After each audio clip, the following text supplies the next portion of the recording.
Hello everyone, it's History Behind the Warrior, and as always, welcome back to yet another Mortal Kombat video. Today, with us on the precipice of Chaos reigns, and with the final trailer having dropped but a few mere days ago, I thought that it would be the perfect opportunity to analyze that trailer, break it down, and piece together the few remaining fragments of the story left before release, as they do have some pretty big and important reveals here.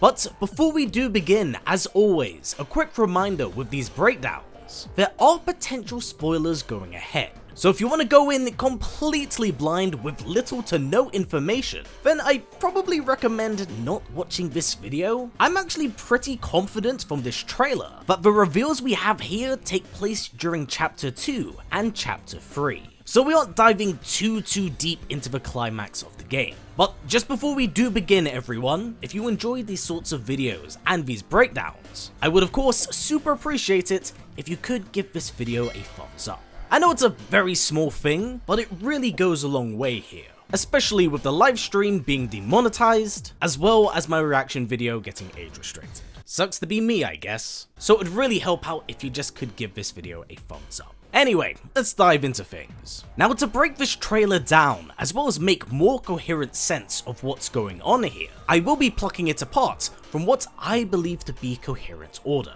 And so far, from what we've been able to decipher from the story, is that Chapter 1 will be played from Cyrax's perspective, playing a hand in the siege on Kuai Liang's wedding. Chapter 2 takes us to Outworld, where we witness the arrival of Titan Havoc, the capture of Geras, and the somewhat redemption of Sector. But all we know of Chapter 3 and 4 is that it does take us to the slums of the Chaos Realm, before we then wind up at Havoc's Citadel, a plane caught between time where we meet Noob Saibot. And this all of course leads into Chapter 5, which is presumably the climax of the game, played from Noob Saibot's perspective. So what gaps does the trailer fill in from the information we have here? Well, I believe the earliest point to actually be Liu Kang's speech here, where he's talking to the now Empress Mileena. Having taken place following Kuai Liang's wedding, it does actually sound like the Fire God is trying to spare Bi-Han and Sector of the Empress's wrath. As you see, following up from the events of the base game, with Sub-Zero's former ties to Shang Tsung, and of course having played a part in Shao's escape, he has more or less pinned a target on his back,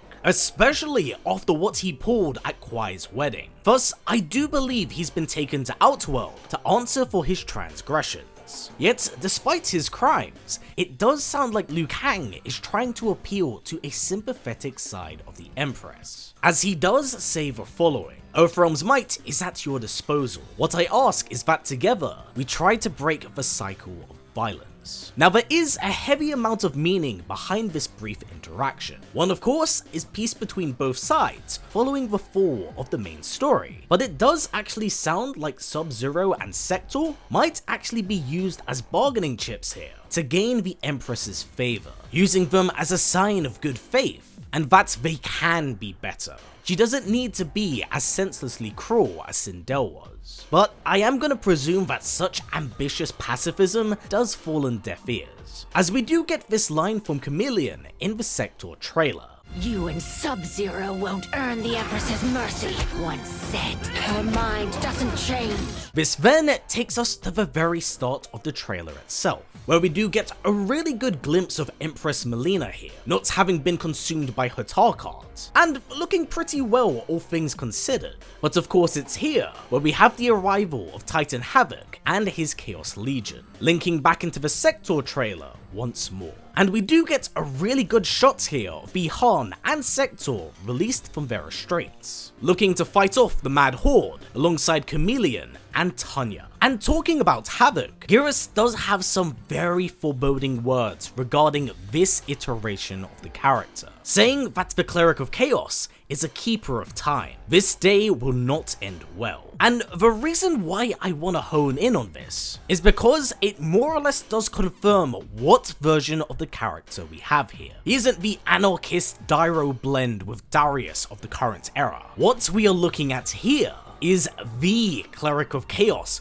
of prior timelines. beings, not bound by the limitations of Liu Kang's vision. And I think that the most funny thing to have come out of this is the pure look of disdain and disgust on Liu Kang's face. Maybe a sign that he was aware of this titan, but actively avoided him in the hopes they'd never clash. Now, to continue the theme of us covering things in order, I believe this takes us to our very swift and brief confrontation between Cyrax and Sector, where following the wedding, Sector is understandably pissed at her for turning their back on the Lin Kuei, wishing for them to deal with this one-on-one once it's all over. So of course again, this does all tie back into the Cyrax trailer from a few weeks ago. And from this point onward, everything we do actually see here is pretty much brand new. It's very tight and condensed though, taking us into what I believe to be Chapter 3. It does look like Kwai and his team wind up in Havoc's Colosseum, something featured during the very first trailer.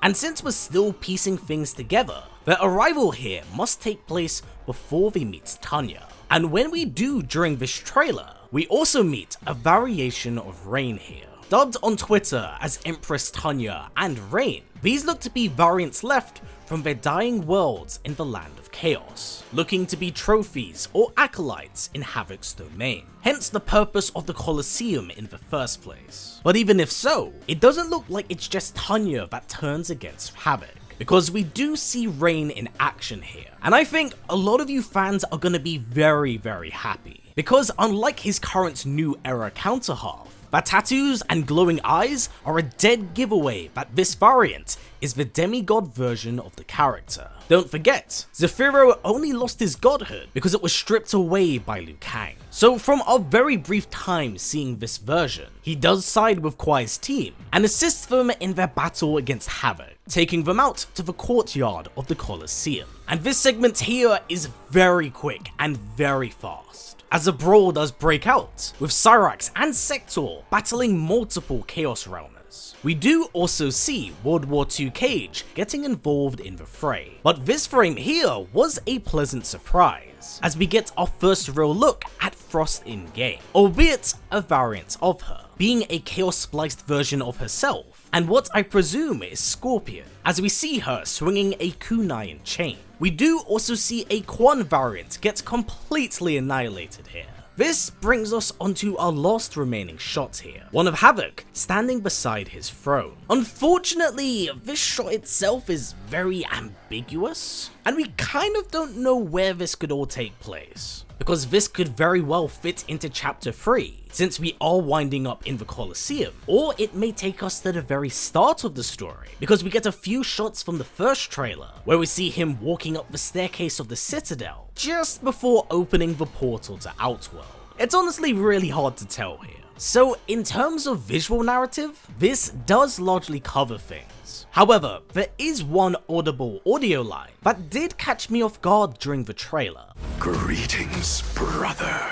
I know it might seem like nothing, and if anything, just Bi-Han being a cocky bastard, but notice how his voice isn't filtered here, sounding notably different than his noob cyborg counterhalf. I am no goth, whatever they are.